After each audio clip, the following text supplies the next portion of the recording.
This video is brought to you by Miniature Market. Thousands of board games, discounted prices, miniaturemarket.com.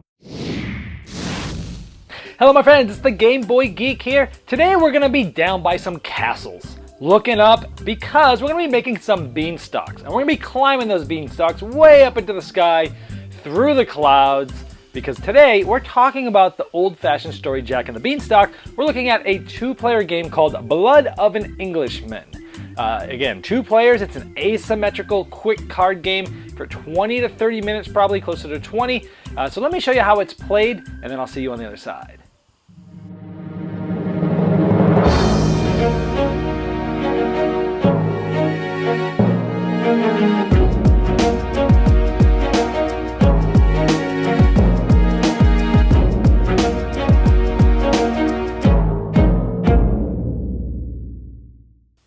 Now this is an asymmetrical 2-player game, and one player will play Jack, the other will play Giant.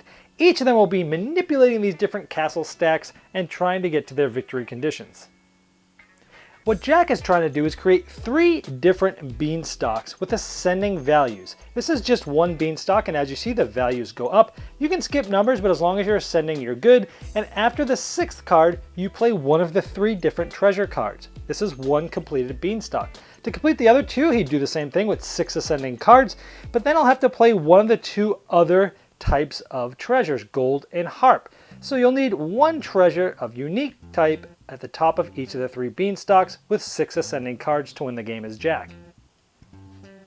Now the Giant can win in one of 3 different ways. The first possible way is if the whole phrase fee, fi, fo, fum are basically in the front of any 4 of these castles, obviously like this. It does not have to be in order, as long as just all 4 of those different cards of those phrases are in the front of any 4 castles, then the Giant would win.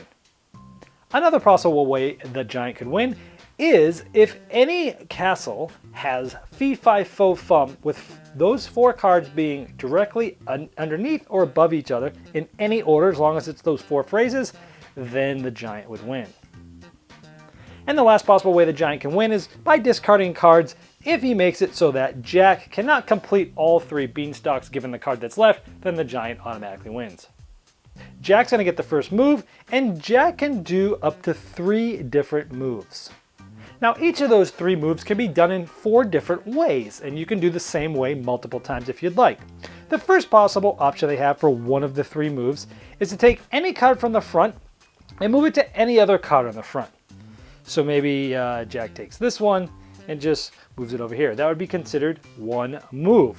He has 2 other moves like this, but what are the other choices other than going from front to front? Well, Jack can take any card from the front of any of the castles and place it on the top of his beanstalk. So let's say he takes this top card here and he starts his top beanstalk. And he easily could take the top card here and continue to build his beanstalk. That would have been his 3 moves. He moved front to front, he moved front to beanstalk, moved front to the top of his beanstalk. That would have been the end of his turn, because you only get 3 moves. But what are the other 2 possibilities that Jack can do? He can take the back of any castle stack and put it to the front of the very same castle stack. And the last possible option that he has is he can take a card from the back of the castle stack and place it on the top of his beanstalk stack. Now when you're adding to a beanstalk stack, you have to only build on 1 beanstalk at a time. You cannot start another one, and you have to keep going, like I mentioned, as ascending order. You can skip numbers, but they always have to be ascending. So in summary, Jack has 3 moves every turn and has 4 options for each of those 3 moves. Now moving on to the Giant. The Giant gets 1 move. After the Jack is taking 3 moves, the Giant only gets to take 1 move, and here are the 3 choices that the Giant has. The Giant can take any single beanstalk card from anywhere in any of the stacks and just discard it out of the game. So maybe he doesn't want this card here anymore, he will discard this card out of the game. And by the way, anybody can look through the discard piles at any time.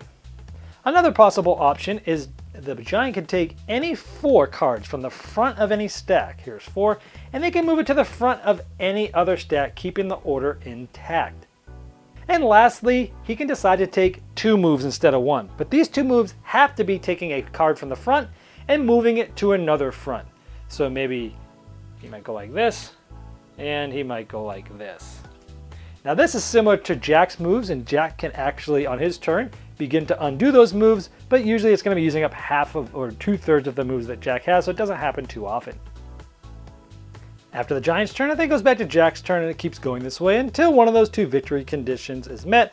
And again, that's Jack getting 3 beanstalks with 6 ascending values and the 3 different treasures on the top of 3 of those for Jack to win.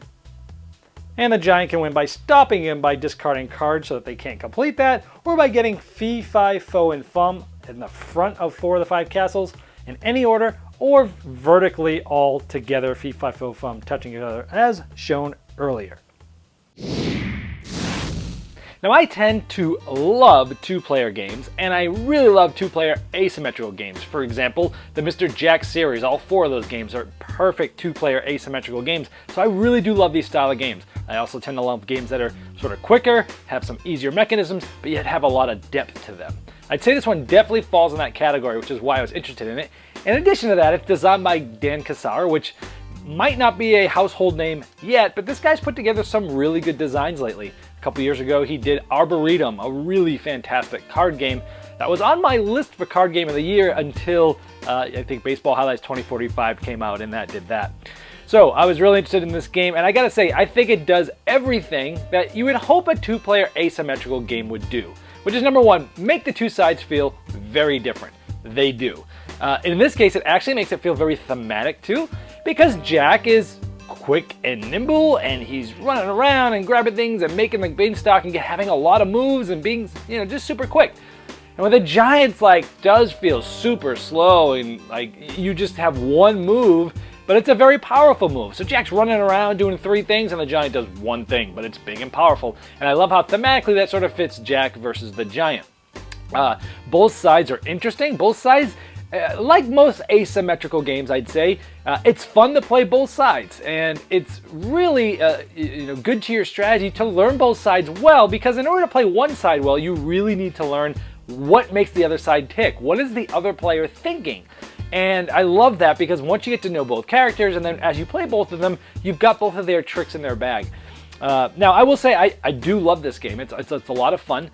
I am either very terrible at it, but I still like it, which is fun, or it might be a little misbalanced. However, and I say that because I've played this game more than 10 times, and 8 of those times I was the Giant, because I was playing against my father-in-law, who doesn't play a lot of games. I thought it would be kind of harder for someone to play the Giant than Jack. So I was the Giant most of the time, and I still have yet to win as the Giant. I've talked to the designer about this, actually, and he basically said, in his testing, actually the Giant won about 55% of the time, which is pretty balanced, but just a little bit more. The Giant had won, and that the Giant tends to win more at the beginning of games. So I must just be a terrible player, because I've not been able to win as the Giant yet. But I keep wanting to play it again to do that. But it's a fun game. I like it. I think it does, again, exactly what a 2-player asymmetrical game should do. It's fun, it's quick, it's pretty easy to teach. Once you learn the actions, it's just like second nature. So if you're looking for a quick 2-player asymmetrical game, this is definitely one I highly recommend, and that's Blood of an Englishman.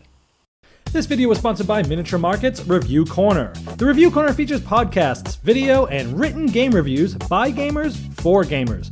Miniature Market, the online gaming superstore. Thousands of board games, discounted prices. Check them out at miniaturemarket.com. I'd like to thank each and every one of you for backing me on Kickstarter, making this season become a reality. I'd like to especially thank those here that have backed me at the credit level. Now, these video reviews are also available by audio on our podcast. It's the intros and the final thoughts on GameBoyGeek.com. Click podcast.